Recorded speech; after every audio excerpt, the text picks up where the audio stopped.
And we are live from the heartland, and so are you. I'm Jeffrey Darty, the Christian whistleblower. I am your mailman, and we are ready to rock and roll. And I hope that you're ready for some unindoctrination, because ready or not, here it comes, cousins, wall to wall, treetop tall, coast to coast, and border to border. Tonight, goddess avatar Jesus as Ishtar, goddess avatar Jesus Christ. Tomorrow, I'll be on the road. I'm not sure when I'll get on the road. I'm trying to solve a crypto issue. And folks, just let me tell you, remember where your wallet is. It doesn't matter if you have the words, doesn't matter if you have the address, just remember where that baby is, because Jaron and I are working hard. Jaron's a great crypto expert. We're going to figure it out. I feel confident we're going to figure it out. But wow, it's just one of those things. Make sure that you get it right the first time and keep everything, folks. So tonight, I want to welcome Observe. I want to welcome Mind Over Magic. I want to welcome Archbishop Richard Forskin, and David Wrestler, who's been watching on YouTube for 1.5 years, but it's the first time in the chat. Welcome, David. Steve Borg Resistance is here. Dana Young is here. Raven Blue. Linda Fiske is here. Hans Eisenstengel is here. Sassy Espiritu is here.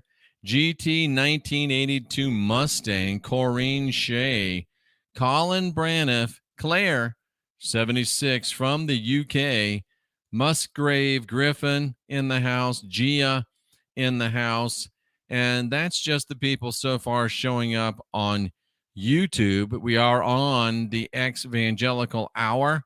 We are on Flee the Watchtower. And we're on Unindoctrinate with Jeffrey Darty. Get snake daggers in the house. We're also on Twitter. We're on Twitch. We're on Odyssey. And we're on our go-to platform, Rockfin. Philip McTeer is also here. And speaking of Rockfin, let's see who's in the house over at Rockfin.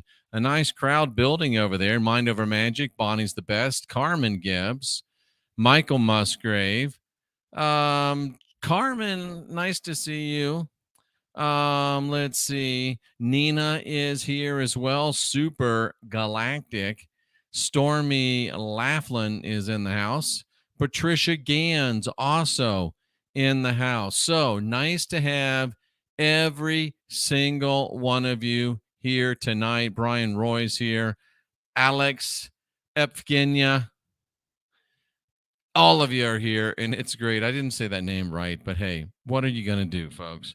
What are you going to do? So tonight, Jesus was Ishtar, the goddess avatar, Jesus Christ. I know you think I'm crazy, but if you're not crazy in this world today, Derek Hurlbert reporting for duty, there's something wrong with you, folks. So here we go.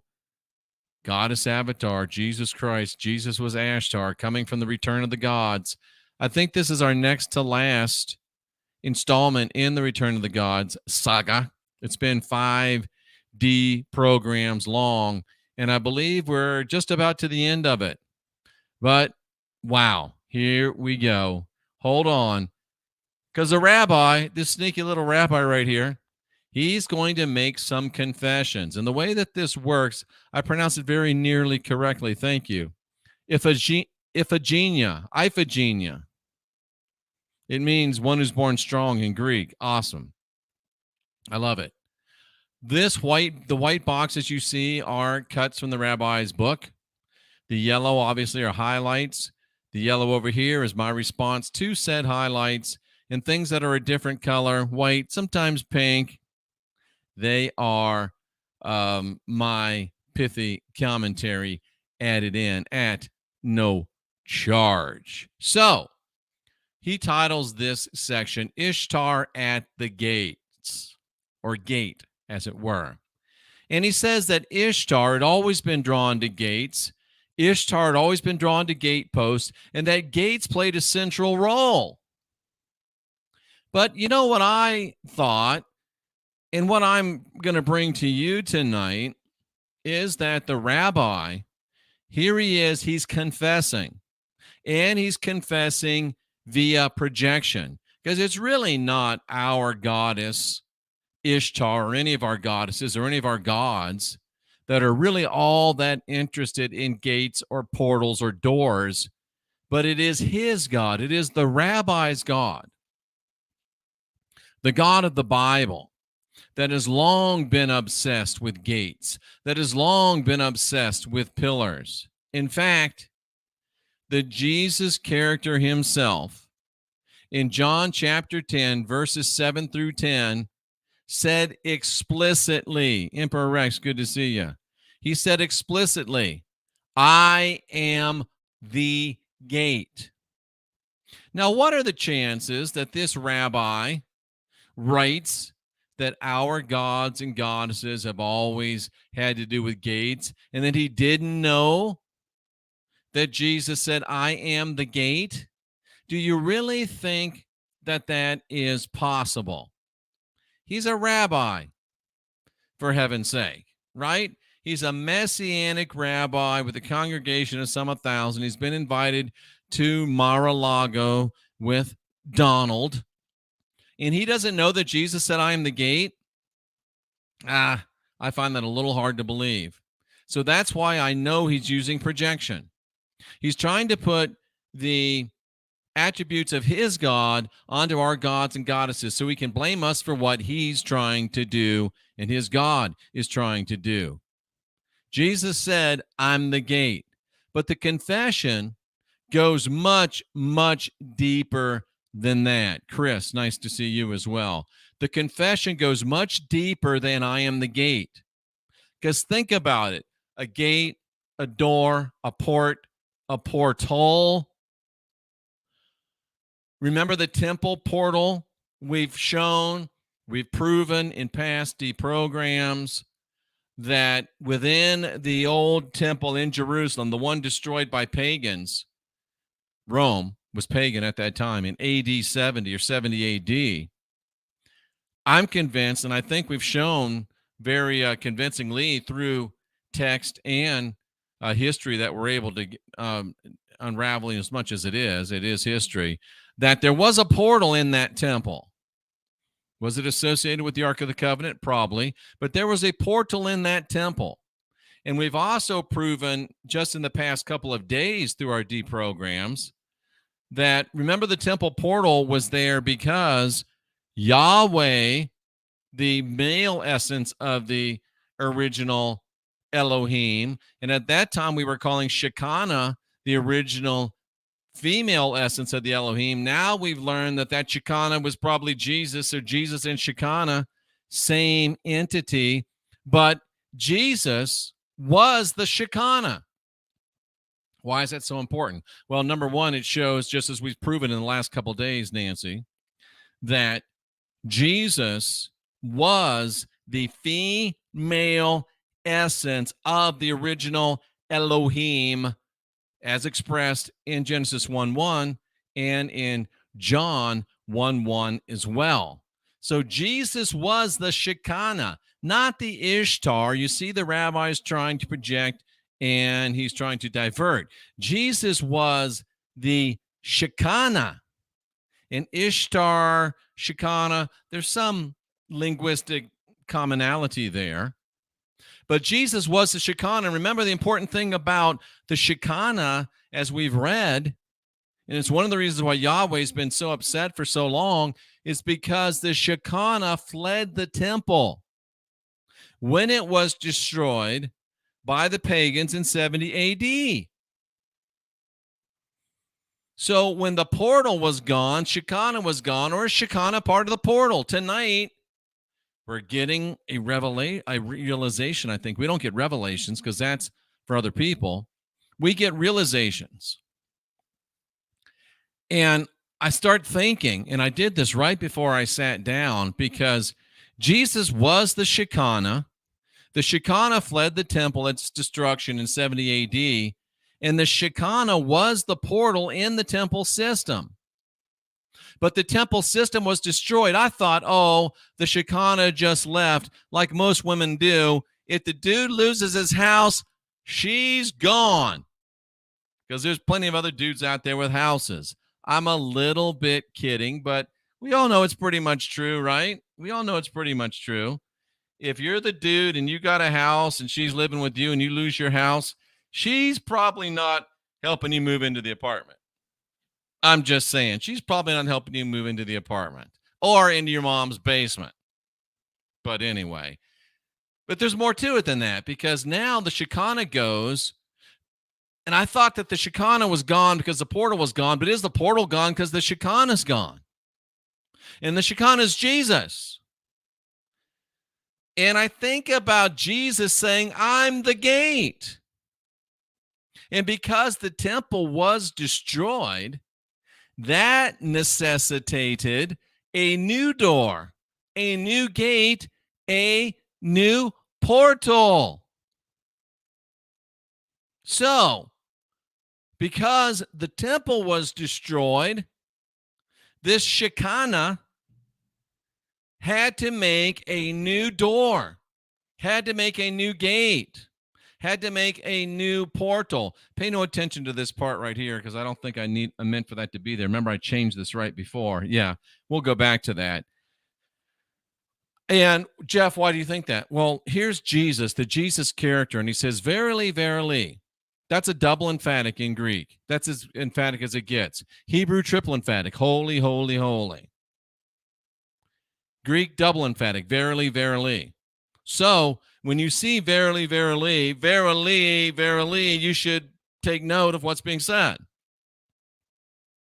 So Jesus said, verily, verily, I say unto you, anybody that doesn't enter through the door. How many doors are there? Just one. How many doors were there when the temple stood? Just one. How many doors are there now? Just one. And Jesus says, anybody that tries to come in not by the door, but by any other way, is a thief and a robber. But the person that comes in through the door is the shepherd of the sheep. And remember, the shepherd's favorite meal is sheep. To him, the porter openeth. How many people see porter, portal? The sheep hear his voice. He calls his own sheep by name and leadeth them out. Leadeth them out of where? Is he the Hebrew? Jesus, the original prototypical Hebrew, right? The original Elohim. Hebrew means a person from the other side. Hebrew means a person from beyond. Were they bringing, have they always been bringing?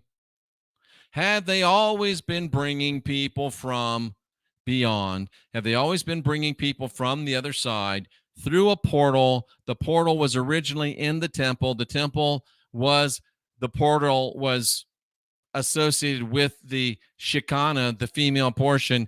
Now the female portion left. It's Jesus. And now Jesus says, I'm the door. I'm the door. And if you doubt it, Jesus says right here again, verily, verily, take notice, I am the door. Everybody else, thief, robber, I'm the door. And then he says it again. You see that? It's another double emphatic. I'm the door. Verily, verily, double emphatic. I'm the door, I'm the door. Verily, verily, double emphatic. I'm the door, I'm the door. He's telling you he's the door. He's the portal. He's the gate. He is the Shekinah. He is the Shekinah. Thank you, RP Brothers. Powerful, isn't that? You won't hear that anywhere else. I don't think it's ever been taught anywhere else. Now, remember where it said here that gates play a central part in the underworld? You've got to remember, thank you, Angela Monk. You've got to remember that one of the most common tactics that the writers of the Bible, the Judeo-Christian writers of the Bible, one of the most common tactics they use is that of inversion, changing things directly. Remember the Seinfeld show? George did the opposite. There's another little test. That was a Judeo-Christian show, heavily Judeo, little bit Christian. But the underworld, folks, Emma's here. Yay. The underworld's really the overworld. It's not the underworld. It's the overworld. And they're telling us, and they're trying to get at us with multiple diversions. They want you to think Jesus is Ishtar when Jesus is really the Shekinah. They want you to believe our gods and goddesses are drawn to gates when they're drawn to gates, especially when Jesus is the gate, is the door, is the portal, and even stands and knocks, inviting you to come. Wow, when you receive Jesus and when you receive him into you, you're entering, it's a two-way trip, and you're perceiving something out of this world into you, and you're being taken into something out of this world. Wow, it gets deeper and deeper and deeper. In Ephesians 6:12, remember what that tells us? It says we don't wrestle against flesh and blood, but we do wrestle against flesh and blood. There's inversion again. But it's not just flesh and blood that we wrestle against. We have to remember that. We do wrestle against Judeo-Christian flesh and blood. We do. But we also wrestle against principalities, powers, wicked rulers. Again, that's probably mostly flesh again. And spiritual wickedness in high places. That's also probably flesh again. But there is, my point, a spiritual aspect to this battle. It's mainly right now, greatly, probably over 75% in my estimation. Over 75% in my estimation, it's a flesh and blood battle. That's why they say we wrestle not against flesh and blood. We do. And until we wrestle against flesh and blood, we'll never win. That's why the Judeo-Christians, want you to believe that we wrestle not against flesh and blood. The earth is falling. The sky is looking for you. Nice to see you. Sarah Breslin, nice to see you. They want you to believe that you're not wrestling against flesh and blood, so you won't realize that that you are struggling against flesh and blood, and you won't fight the flesh and blood enemies that you have. And if we don't fight the flesh and blood enemies that we have, we'll never have victory. Period.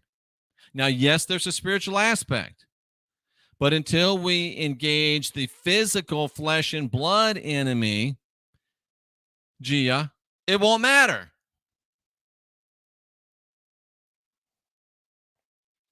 Right, Mark Reed? It won't matter. So they're trying to divert us in many different ways. Now, he then moves into the goddess in New York City. So blatant. This is kosher disclosure. America had one what? Had one gate. Remember, Jesus says he's the gate. Jesus said, I am the gate. And he was the gate, literally. This just came to me. Live realization. Jesus is the gate, literally. Try to stay on track, RP. Try to stay on subject. Jesus is the gate, literally. Because he is the one that is the dancing bear, the main emblem of Judeo-Christianity. Jesus is Judeo-Christianity.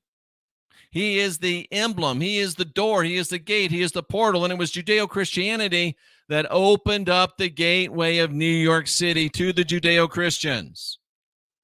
Now, you have to hear what I'm saying, because there's some things we can't say on YouTube, right? Remember what Dave Chappelle said. There's two words that you can't say without getting in trouble. One is the second one starts with a J, ends with an S, and only has two other letters, and you can't say it. You can't say it. So America had one gateway above all others. It was a gateway through which millions entered and through which trade, commerce, commodities, culture, ideas. Who is the experts in trade, commerce, commodities, cultures, and ideas? Who is the main provider of those in America? We know who it is. We just can't say who it is because they'll throw us off of here. And they entered in America through Jesus, through Judeo-Christianity. And I'm about to prove it. But what was the trade? What was the trade? Think about that for a second. What was the trade? I want to remind you of something called New Amsterdam. New Amsterdam was a Dutch settlement on Manhattan Island. And there was a certain group of people that Dave Chappelle told me I can't say. We should just call them the Chappellites. Just call them the Chappelle. Dave Chappelle, you know the people I'm talking about. They were not allowed to enter into the United States of America. They were not allowed to enter into the colonies. They were forbidden to enter. But there was a loophole, and it was called New Amsterdam. It was a Dutch settlement in the New World, and it wasn't a British settlement. It wasn't an American settlement, so it didn't have British or American laws. So it was established, in my opinion.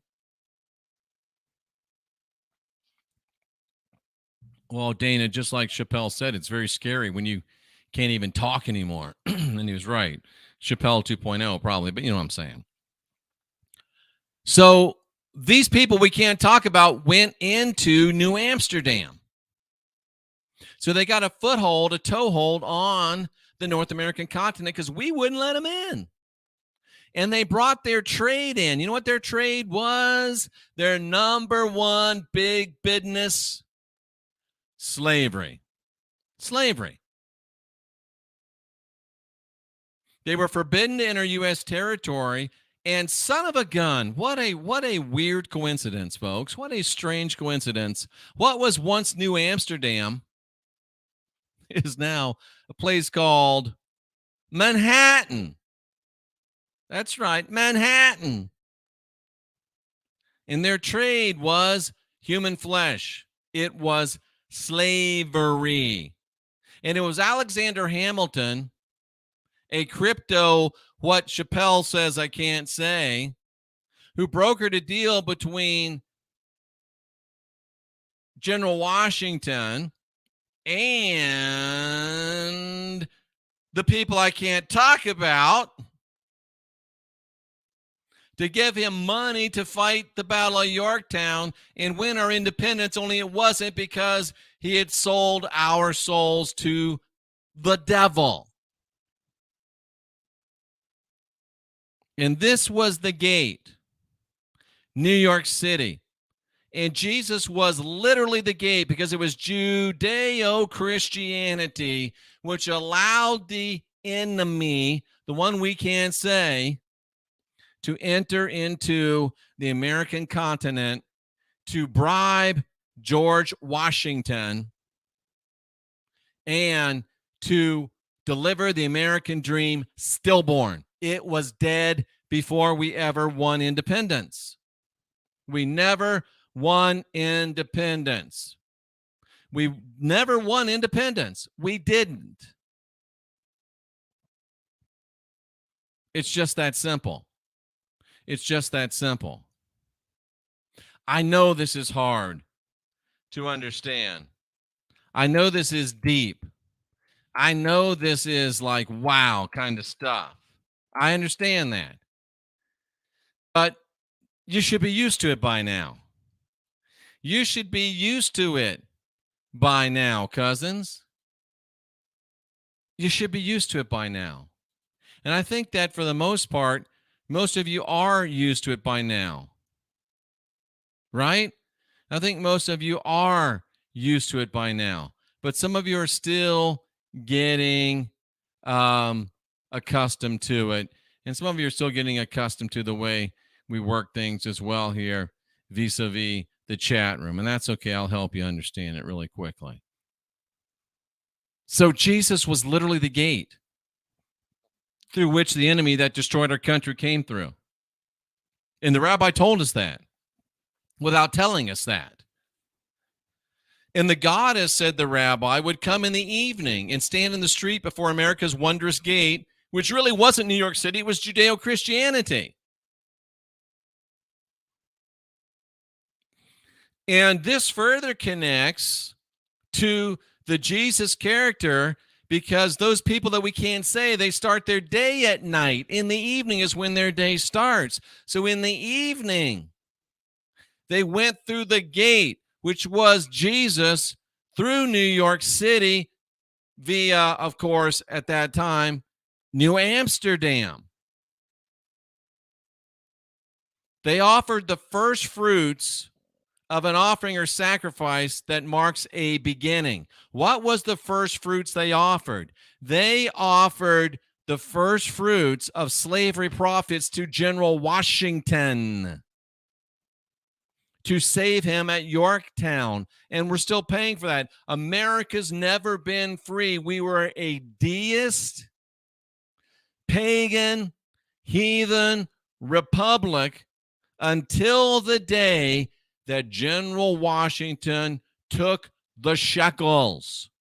And we became, for all intents and purposes, a colony of Israel. And we're still paying for that.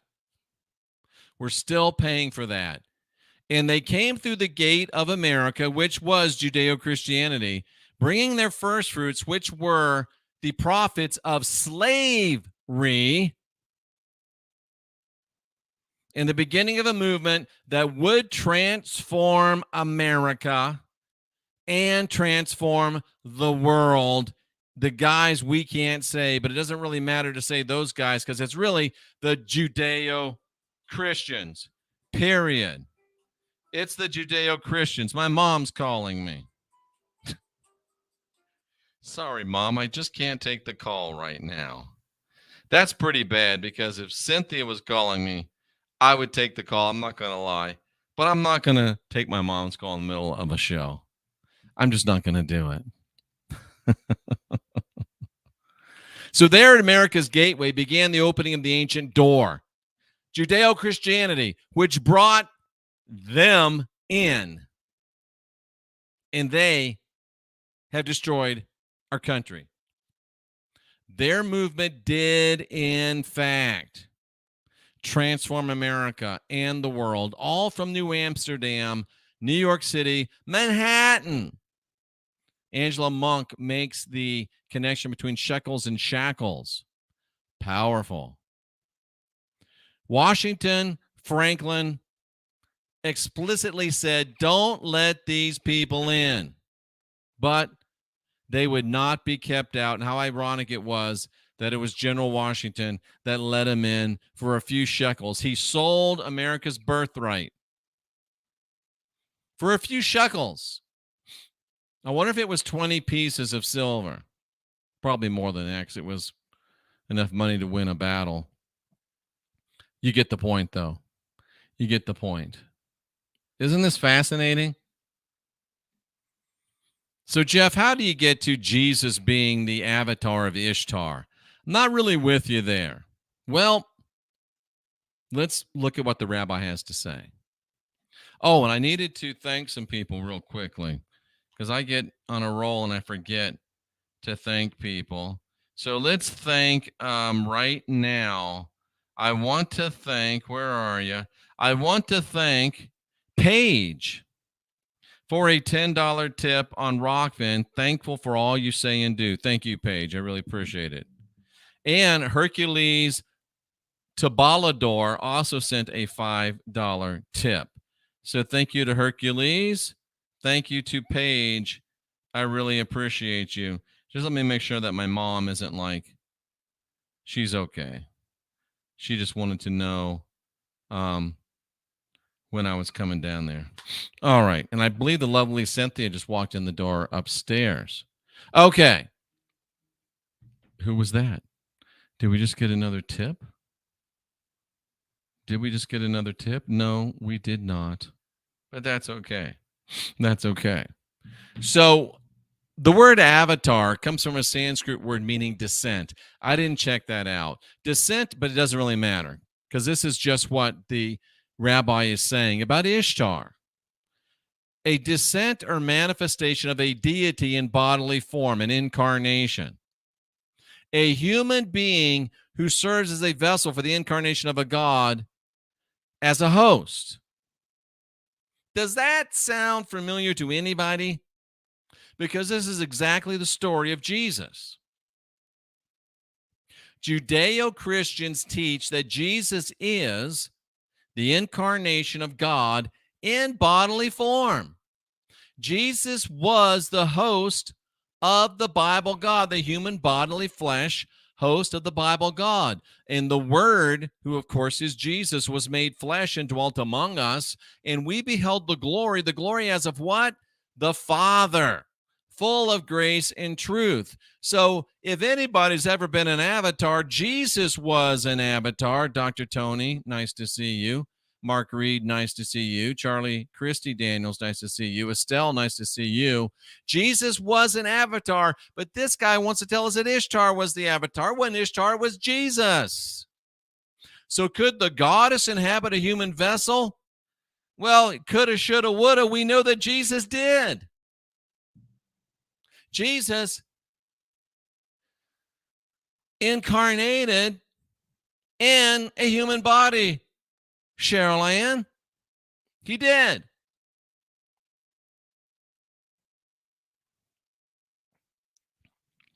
And here he goes on to give you some kosher disclosure. When Jesus incarnated in a human body, Jesus was the female essence, as we show you, as we've told you, but he incarnated with male attributes. He was a fighter. He was fierce, so fierce that he said, I've come not to bring peace, but a sword. I've come to divide families. And Revelation 19:15, he's going to kill every single Gentile. And was he or was he not the primary instrument to instigate an uprising? Yes, he was. He instigated the uprising of Judeo-Christianity, which stole our country from us. You don't get this anywhere else. This is so good and so powerful. So good and so powerful. In fact, it's so good and it's so powerful that you probably need some help. That's where the 1-2 punch, a little thing I like to call the 1-2 punch, comes in. The old one, because it's the old 1-2, the one is nanosoma. It optimizes your body to heal and cleanse itself. I'm on YouTube. I have to be careful, but if you've allowed anything to be put in you that you shouldn't have, it will enable your body to knock it out of you, drop it out of you. Go to jeffreydarty.com and click on the nanosoma button. That's the one. The 2 is focused life force energy, which sends you high consciousness on demand. Go to jeffreydarty.com, click the FLFE button, get 30 days for free and see what I mean. If you want to unindoctrinate yourself, nanosoma, focus life force energy, the 1-2 punch. If you want to stay unindoctrinated, nanosoma, focus life force energy, the 1-2 punch. Give them the old 1-2. All right. All right. So, Jesus is the avatar, not Ishtar. Jesus is the avatar, not Ishtar. And I don't know why we are having so much trouble not being silly in the chat room tonight, but I've had to already Take out a few comments. Let's try to act like adults tonight, okay? And remember, on YouTube, and let's use some language that is polite. How about that? Thank you. So we move on. Jesus is an avatar of Ishtar. And do you know that Ishtar was pronounced Easter back in the day? And Easter was originally the celebration of Ishtar, the Assyrian and Babylonian goddess of fertility. Her symbols, the egg, the bunny, were and still are fertility and sex symbols. After Constantine decided to Christianize the empire, Easter was changed to represent who? Jesus, because that's who it represented from the beginning. Easter is all about celebrating fertility, go and be fruitful, and sex, as in one sex. And even looks like she has a cross in both hands, right? Amazing, amazing stuff. Now, you got to understand, I'm not saying that Jesus was, in fact, Ishtar. That's impossible because Jesus wasn't even real. But the Jesus character was created by ripping off attributes of Ishtar. And the reason why they want to rip off these attributes of Ishtar, and I'm telling you, Jesus has as big a rack as Ishtar underneath those loose robes. I'm telling you. Just like Baphomet. Jesus got a full C, maybe a D. I'm telling you. But they ripped off these Ishtar attributes because then things about Jesus would appeal to humanity's collective subconscious. Oh, yeah, I understand. I remember that. I remember that. I remember that. It seems to be familiar to you. It lends a false sense of recognition and a false sense of authenticity to a Judeo-Christian created nonsensical character. Got to keep my eye on this because we don't want people to not be recognized. David McDonald gave a $10 tip. Remember, Christian ladies, you never spoke to the Almighty directly. It goes through your husband through Jesus. If you disagree, that's because you're spiritual, not Christian. Boom. Thank you, David McDonald. Kay Gray sent a $5 tip as well. Thank you very much. I appreciate it. I truly do. Now, learn a little bit about Ishtar. Learn a little bit about Ishtar and understand why I'm telling you without a doubt it's Jesus. One of the most important myths about Ishtar is the story of her descent to the underworld. The goddess descended to the underworld. Do you remember Matthew 12:40? Jesus went into the underworld. He went into the belly of the earth. Remember, he went down and he spoke to them that were in hell. Where's hell? The underworld, Sheol. He led captivity captive. He gave gifts to men because he liked man's. But anyway, Jesus also descended into the underworld. Now, Ishtar went down there dressed in jewels and fine clothing, but at each one of the gates, and there was 3 of them. Actually, they say there were 7. I'm suggesting that there was really 6 because 3 plus 3 equals 6. He was in supposedly the grave 3 days, 3 nights. That would be 3 plus 3 equals 6. But anyway, at each gate, she had to remove one of her garments. And when she got down there, she had arrived naked and humiliated. Does that remind you of anything in the Jesus story? Does that remind you of anything from the Jesus story? Because wasn't he naked and humiliated on the cross? And guess what? Because Ishtar showed up naked and humiliated, they hanged her on a stake, which is in the Greek a stauros, which is what Jesus was hung on in the story. Tell me again how Jesus is an Ishtar, and tell me again that you really don't think the rabbi knew what he was writing when it's the exact same story. Come on now. And then after 3 days, how many days was Jesus supposedly in the earth? After 3 days, Ishtar's servants breathed life back into her. 3 days, 3 nights, they resurrected her and she ascended to heaven.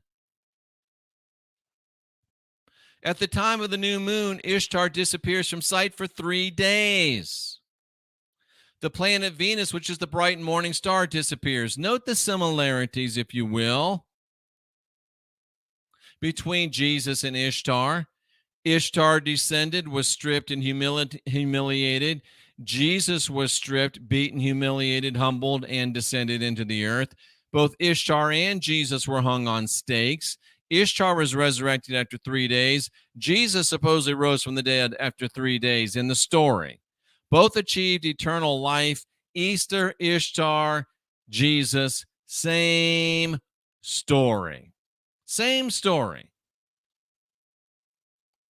Do you really want me to believe? Are you really trying to make me believe that the rabbi didn't know this when he wrote this book? Of course he knew it. Of course he knew it. And now, unfortunately, I think I need to leave YouTube. Let me think about it. I'm pretty sure I do. I'm not sure I do, but I don't want to lose the channel. We got 2 strikes, so that makes the decision, right? That makes the decision. Now, I know that we're in a weird place in our world, and I know that it's a tough place in our world, but you got to understand that we got to do what we got to do, right? We got to do what we got to do. And we're getting involved in doing it. And sometimes that means thinking outside the box.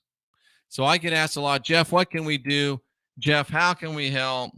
Jeff, what would be something we could do for you to help you? Well, I'm glad you asked, even if you didn't. I'm about to tell you what you can do for me if you really want to help and if you really want to be helped yourself. We do really great in California. And in California, they've all but mandated that you get solar on your house. But all across the country, you know it's coming, and you know that you're paying increased energy bills all the time. If you go to jeffreydaugherty.com, you see this little video, this little picture here that says Jeffrey can help. If you click on that, Jeffrey can help what? Well, let me go back to this. Jeffrey can help reduce monthly energy bills. Jeffrey can help you save tens of thousands of dollars. Jeffrey can do it with zero out-of-pocket cost to you. What am I asking you to do? I'm asking you, if you own a home and you've ever thought about solar, even if you haven't, allow me to personally give you a free energy savings analysis. See how much you'll save. If you can save, great. Do it if you want to. If you can't save, don't worry about it. It's one cousin to another. Go there, fill this out. I will personally contact you. It won't be the tool guy. You remember this guy? Hi, He's just the spokesperson, but I will. And if it works for you, great. If it doesn't work for you, great. That's what you can do for me. And let's see if I can do anything for you. All right. With that, I don't want to go. I want to keep here on YouTube, but I got to go. I hear Cynthia saying, oh, do it, do it, do it. So we're going to say goodbye to all of you on the Evangelical Hour. We'll see you again real soon. Thanks for being here seeking after truth. And we're also going to say goodbye to all of you on Flee the Watchtower. We salute you for being here seeking after truth. We'll see you again